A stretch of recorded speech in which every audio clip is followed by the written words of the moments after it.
नमस्कार दोस्तों, इस वीडियो में हम बात करेंगे बीते दिनों की 3 शख्सियतों की जिन्होंने 2 देशों के जीवन को अपने अपने तरीके से प्रभावित किया और गहरे असर छोड़े। हालांकि इनका आपस में कोई डायरेक्ट कनेक्शन नहीं था, मगर फिर भी कहीं ना कहीं इनके संबंध इनडायरेक्टली एक दूसरे से जुड़ ही जाते हैं। एक का जन्म भारत में हुआ और मृत्यु अमेरिका में, दूसरे का जन्म और मृत्यु भारत में और तीसरे का जन्म और मृत्यु अमेरिका में हुई। एक को आध्यात्मिक गुरु माना जाता है, दूसरे को कोई गुरु कहता है तो कोई आलोचक, तीसरे को ढोंगी गुरु और दरिंदा माना जाता है। क्रमशः ये 3 नाम हैं जे कृष्णमूर्ति, ओशो रजनीश और जिम जोन्स। तो दोस्तों, आगे बढ़ने से पहले कृपया इस चैनल को सब्सक्राइब कर दें और साथ ही बेल का आइकन भी प्रेस कर दें। जे कृष्णमूर्ति यानी जिद्दू का जन्म आंध्र प्रदेश के एक छोटे से नगर में गरीब ब्राह्मण परिवार में 12 मई 1895 को हुआ था।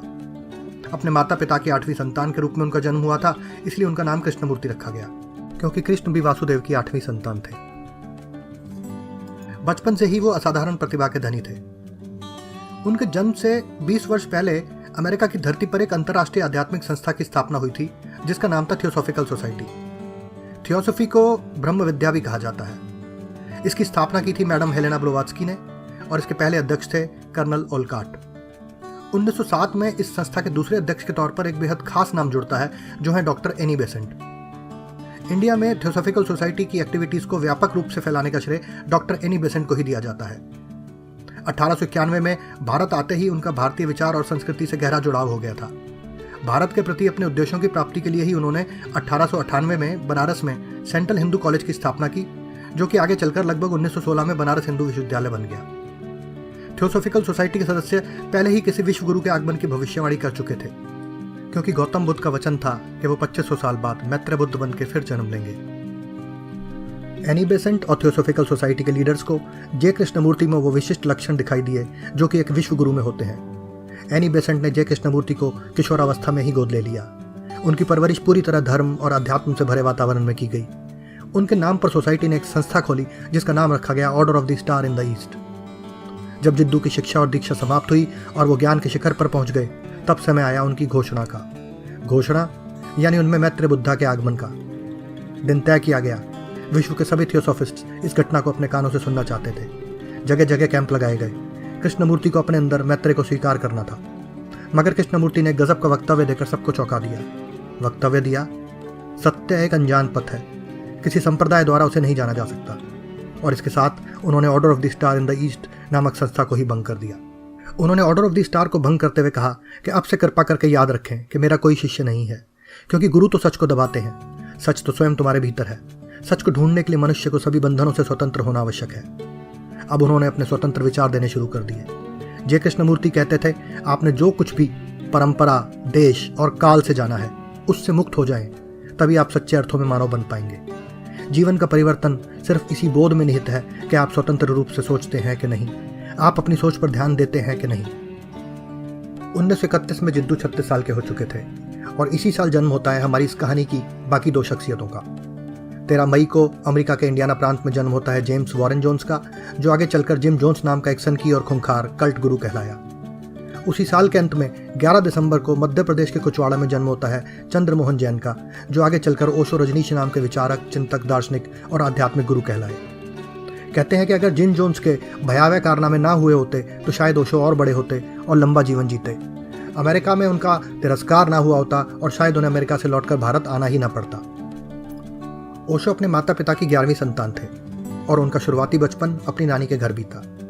ओशो अपने विकास में अपनी नानी का विशेष योगदान मानते थे, क्योंकि उनकी नानी ने उन्हें रूढ़िवादी शिक्षाओं से दूर रखा और संपूर्ण आज़ादी से जीना सिखाया। वो अपनी माँ को भाभी कहते थे और अपनी नानी को माँ कहकर पुकारते थे। विद्यार्थी काल में रजनीश एक विरोधी प्रवृत्ति का व्यक्ति हुआ करते थे, जिसे परंपरागत तरीके नहीं भाते थे। 1951 में उन्होंने जबलपुर के एक कॉलेज में दाखिला लिया, मगर एक अध्यापक से टकराव के बाद उन्हें दूसरे कॉलेज में दाखिला लेना पड़ा। वहाँ भी उनके व्यवहार के कारण उन्हें कॉलेज में आने से मना कर दिया गया और सिर्फ परीक्षा में बैठने की अनुमति दी गई। इस दौरान उन्होंने जबलपुर में सर्वधर्म सम्मेलन में हिस्सा लेना आरंभ कर दिया। किशोरावस्था तक आते आते रजनीश नास्तिक बन चुके थे। अपने विद्यार्थी काल में उन्होंने एक कुशल वक्ता और तर्कवादी के रूप में अपनी पहचान बना ली थी। वो एक दिन में 3-4 किताबें पढ़ लिया करते थे। कहते हैं 1953 में 21 साल की उम्र में पीपल के पेड़ के नीचे उनको ज्ञान की प्राप्ति हुई, मगर संबोधि की प्राप्ति के बाद भी उन्होंने ना तो सांसारिक जीवन छोड़ा और ना ही अपनी पढ़ाई छोड़ी।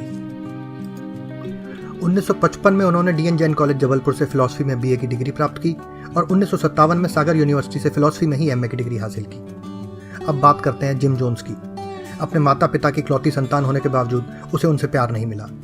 वो एक एक्स्ट्राऑर्डिनरी स्मार्ट और जीनियस बालक था और अपना ज़्यादातर समय किताबें पढ़ने में लगाता था। मात्र 10 साल की उम्र में चर्च में सर्विस देते देते उसको अपना खुद का चर्च खोलने का विचार आया। 1950 तक जिम अपने ज्ञान के उच्च स्तर तक पहुंच चुका था। उसने दावा किया कि उसने लोगों के मसीहा के रूप में जन्म लिया है। उसने अमेरिका के इंडियाना स्टेट में एक चर्च बनवाया जिसका नाम रखा पीपल्स टेम्पल। यह पीपल्स टेम्पल एक किस्म का धर्म था, या ठीक कहें तो कल्ट था। दुनिया के ज़्यादातर धर्म शुरुआत के समय कल्ट ही थे और इस कल्ट का भगवान था जिम जोन्स। आगे बढ़ने से पहले थोड़ा कल्ट के बारे में भी जान लेते हैं। आप देखेंगे तो धर्म और कल्ट एक से लगेंगे, मगर इनके बीच का एक बड़ा फर्क यह है कि ज़्यादातर धर्म पुराने हैं और कल्ट नए। दुनिया के ज़्यादातर धर्म जब शुरू हुए तब वो कल्ट की ही शक्ल में थे। शुरुआत में उन्हें धर्म नहीं माना गया, वो तो समय बीतते बीतते उनका दायरा बढ़ा और लोग उनसे जुड़ते गए, जैसे ईसाई धर्म। इसे कल्ट से धर्म बनने में 300 साल से ज़्यादा का वक्त लग गया था। इसके अलावा भी धर्म और कल्ट के बीच कुछ बुनियादी फर्क हैं, जैसे धर्म अपनी अपनी बातों का और अपने आदर्शों का खुलेआम प्रचार करता है, मगर कल्ट रहस्यनुमा होते हैं, गिने चुने लोगों के बीच। इसमें कल्ट को खड़ा करने वाला ही सबसे बड़ा होता है, चाहे वो व्यक्ति हो या संगठन। कल्ट का फाउंडर मर जाए या फिर उसको जानने वाले मर जाएं तो ज़्यादातर कल्ट खत्म हो जाते हैं, मगर जो कल्ट बचे रह जाते हैं, बरकरार रहते हैं, वही आगे चलकर धर्म बन जाते हैं। अब वापस चलते हैं अमेरिका की धरती पर। उन दिनों अमेरिका में मार्टिन लूथर किंग जूनियर के नेतृत्व में सिविल राइट मूवमेंट अपने चरम पर था। मार्टिन लूथर किंग जूनियर अपना आदर्श गांधी जी को मानते थे और उन्हें अमेरिका का गांधी भी कहा जाता है। जिम जोन्स भी अपने तरीके से इस मूवमेंट का हिस्सा बना। व्हाइट होने के बावजूद ये कलर्ड लोगों की पैरवी करता था, इसलिए अश्वेत लोग इसकी तरफ बहुत आकर्षित हुए। वैसे कई व्हाइट अमेरिकी और ज्यूस भी उसके भक्त थे। जोन्स ने अपने बेटे का नाम रखा था स्टीफन गांधी जोन्स। जोन्स एक तरफ कम्युनिस्ट था तो दूसरी तरफ मेथोडिस्ट चर्च का पेस्टर भी था। वो बहुत अच्छी बातें करता था, रंग भेद के खिलाफ, अन्याय के खिलाफ, पूंजीवाद के खिलाफ, गैर बराबरी के खिलाफ। वो संस्कार वगैरह की भी बातें करता था कि जैसे जिससे शादी हुई है बस उसके साथ ही संबंध बनाओ। लेकिन वो खुद बाइसेक्सुअल था और फिर अपने बचाव में कहता था कि वो दूसरों की खुशी के लिए ऐसा करता है। 1956-57 तक जोन्स और उसकी संस्था अपनी एक खास जगह अमेरिका में बनवा चुके थे। यहाँ भारत की धरती पर सन 1957 में रायपुर के संस्कृत कॉलेज में रजनीश लेक्चरर के तौर पर काम करने लगे, लेकिन उनके गैर परंपरागत तरीकों को छात्रों के लिए घातक समझते हुए यूनिवर्सिटी ने उनका ट्रांसफर कर दिया। 1958 में वो दर्शन शास्त्र के लेक्चरर के रूप में जबलपुर यूनिवर्सिटी में शामिल हुए और 1960 में प्रोफेसर बना दिए गए। इस दौरान भारत के कोने कोने में जाकर उन्होंने गांधीवाद और समाजवाद पर भाषण दिया। ओशो गांधी जी के विरोधी थे। वो गांधी जी को अहिंसावादी नहीं बल्कि हिंसावादी मानते थे। 1966 में उन्होंने यूनिवर्सिटी से इस्तीफा दे दिया और निकल पड़े पूरी दुनिया का अध्यापक बनने। अब तक वो आचार्य रजनीश के नाम से अपनी पहचान स्थापित कर चुके थे। 1968 में बॉम्बे के भारतीय विद्या भवन के सभागार में उन्होंने अपनी एक प्रवचन श्रृंखला का पहला भाषण दिया, जिसका नाम था संभोग से समाधि की ओर। यहाँ से वो और अधिक विवादित नेता के तौर पर स्थापित हो गए। पूरे विश्व में उनके लाखों अनुयायी तो हैं ही, मगर लाखों की ही तादाद में उनके विरोधी भी हैं। उनके विरोधियों में सभी थे, चाहे दक्षिणपंथी हो, वामपंथी हो या गांधीवादी। उनके खुले विचारों की वजह से उन्हें सेक्स गुरु भी कहा जाने लगा। 1970 में ओशो बंबई में आकर कुछ सालों के लिए बस गए। उन्हीं दिनों कृष्णमूर्ति भी बंबई ठहरे हुए थे। दोनों तरफ के पारखी लोगों ने कोशिश की कि ओशो और कृष्णमूर्ति की मुलाकात करवाई जाए। ये कृष्णमूर्ति ने हामी भर दी। बहुत मुश्किल से ओशो इस तर्क पर कृष्णमूर्ति के पास चलने को राजी हुए कि वे आपसे उम्र में बहुत बड़े हैं, वृद्ध भी हैं। तो 40 साल के ओशो चलने को तैयार हो गए। लेकिन ओशो ने जिद्दू के व्यवस्थापकों से कहा कि मेरा कोई प्रश्न नहीं है। उनको अगर मुझसे कोई प्रश्न पूछना है तो ही मैं चल सकता हूँ, अन्यथा जाकर हम एक दूसरे से सिर्फ हालचाल पूछने लगे तो इसका कोई औचित्य न होगा। उससे तो अच्छा है हम अपने अपने साधकों के साथ समय व्यतीत करें। इस तरह से इन दो महान हस्तियों का यह मिलन टल गया। इसी साल ओशो ने हिमाचल प्रदेश में मनाली में अपने एक ध्यान शिविर में नव संन्यास की दीक्षा देनी शुरू की। इसके पश्चात वे आचार्य रजनीश से भगवान श्री रजनीश के रूप में पहचाने जाने लगे। 1974 में ओशो ने बंबई छोड़ दिया और पुणे में अपने आश्रम की स्थापना की, जिसके बाद वहां विदेशियों की संख्या बढ़ने लगी। इधर जिम जोन्स ने कैलिफोर्निया में अपना कल्ट स्थापित किया। वहां उसके ऊपर कई तरह के आरोप लगे। मामला उछला तो ये भागकर गयाना पहुंच गया। वहीं पर इन लोगों ने जंगल साफ करके जोन्सटाउन नाम का एक शहर बसाया। यह शहर चारों तरफ बड़ी बड़ी मीनारों से घिरा था। इनके ऊपर पहरेदार बंदूक थामे पहरा देते थे ताकि कोई भी शहर से बाहर न जा सके। यह एक किस्म का यूटोपियन शहर था। जैसे हर धर्म अपने मानने वालों को एक पैराडाइज का ख्वाब दिखाता है, वैसे ही ये जोन्सटाउन इस कल्ट के लोगों का प्रोमिस्ड लैंड था। कुछ लोगों की शिकायत पर अमेरिकी सांसद लियो रायन ने वहां का माहौल जानने के लिए दौरा करने की योजना बनाई। अब आती है एक ऐसी तारीख जिसने अमेरिका सहित पूरे विश्व को हिलाकर रख दिया। 18 नवंबर 1978। रायन कुछ पत्रकारों और अधिकारियों के साथ जॉन्सटाउन पहुंचे। पहले दिन तो सब ठीक रहा। जोन्स की पत्नी खुद उन्हें जॉन्सटाउन दिखाने ले गई। फिर अगले दिन रायन की टीम दोबारा वहां पहुंची। जैसे ही वो निकलने वाले थे वैसे ही जॉन्सटाउन के कुछ लोग उनके पास पहुंचे। उन्होंने रायन से कहा कि वो वापस अपने घर लौटना चाहते हैं। जोन्स को इस बात की कतई उम्मीद नहीं थी। उसे गुस्सा आया। तभी उसके एक समर्थक ने रायन पर चाकू से हमला कर दिया, मगर रायन बच गए और वहां से भाग निकले। जोन्स ने अपने कुछ लोगों को उनके पीछे भेजा। जिस समय रायन और उनके साथ के 4 लोग विमान में बैठ रहे थे, उसी वक्त जोन्स के भेजे लोगों ने उनकी हत्या कर दी। जोन्स को मालूम था कि रायन की हत्या के बाद अमेरिकी अब नहीं छोड़ेंगे। उसके बाद उसने भक्तों को जमा किया और उन्हें डराया। कहा कि अगर उन सब ने आत्महत्या नहीं की तो उनका अंत बहुत बुरा होगा। अमेरिकी सैनिक उन्हें और उनके बच्चों को कसाईयों की तरह कत्ल कर देंगे। जोन्स ने कहा कि मरकर वो एक बेहतर दुनिया में पहुंचेंगे। एक बहुत बड़े से टब में अंगूर के फ्लेवर का सॉफ्ट ड्रिंक भरा गया। उसमें साइनाइड और वेलियम जैसा खतरनाक जहर मिला था। माओ ने पहले बच्चों को जहर दिया और फिर खुद जहर पी गई। कई ऐसे लोग जिन्होंने जहर पीने से इनकार किया, उनको जबरन जहरीला इंजेक्शन लगाया गया। जहर पीने के बाद लोग बाहर आंगन में जमा हो गए। जोन्स ने उनसे कहा कि मरते समय वो इज्जत से मरें, रोए तड़पे नहीं, बल्कि चुपचाप जमीन पर लेटकर आंख बंद कर लें। मिनटों में 909 लोग मर गए। लियो रायन और उसके साथियों को कुल मिलाकर इस दिन 918 लोग मारे गए, जिनमें 276 बच्चे थे। पूरे आंगन में लाशें बिछी थी। जोन्स ने खुद जहर नहीं पिया। जब उसकी लाश मिली तो उसके सर पर गोली का निशान था। माना गया कि उसने किसी से कहकर अपने ऊपर गोली चलवाई थी।